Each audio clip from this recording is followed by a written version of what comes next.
Let's start with the breaking news. Now that is that at least 36 people have been killed in a fire at a high-rise residential complex in Hong Kong. We now know that more than 200 others are missing. Well, let's take you live to the scene now, and you can see the flames that have spread across all 8 blocks of this development in the northern Tai district. Among those killed that we know about so far is a firefighter. Thousands of residents have been killed, evacuated to shelters, and it's unclear yet what exactly has caused this blaze.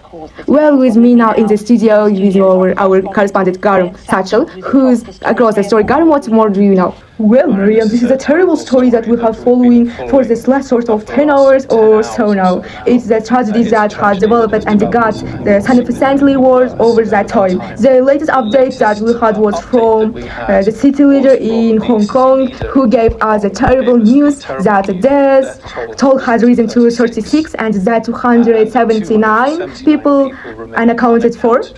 The first news for the broke late afternoon Hong Kong time around 3 o'clock when we first got reports of a fire in. This is a very densely populated part of Hong Kong. There are 8-tower blocks with nearly 2,000 flats, so you can see how densely populated it is. Their walls, they were built in 1980s and they were undergoing renovation, so they were covered in a bamboo scaffolding, and eyewitnesses say that it was scaffolding that initially caught fire, so the bamboo on the outside of the building, and that cleared very, very quickly.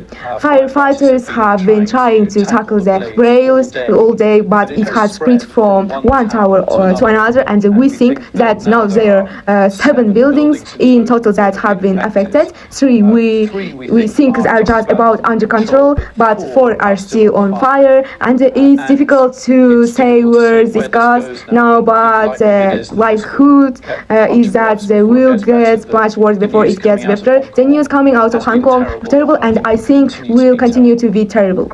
Thank you very much indeed for that, Graham Satchel, who's across the story. These are live pictures that we are continuing to watch. You can see there it's 2 in the morning local time, and the firefighters, more than 700, as Graham said, have been trying to tackle this blaze for many hours indeed. And as I mentioned earlier too, we know that at least one firefighter are 37-year-old died fighting the blaze, and the government has earlier today paid tribute to that firefighter, describing him and dedicated and gallant.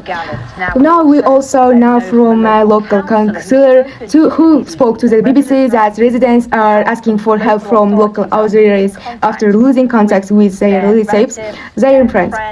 Remember, this is a complex that houses over 4,500 people, and we know that over 200 are unaccounted for. They are effectively missing. We don't know what has happened to them. So as Graham mentioned there, this is just going to get worse, and we of course will try and bring you as much information as we can on this breaking news story as I can, and we get it.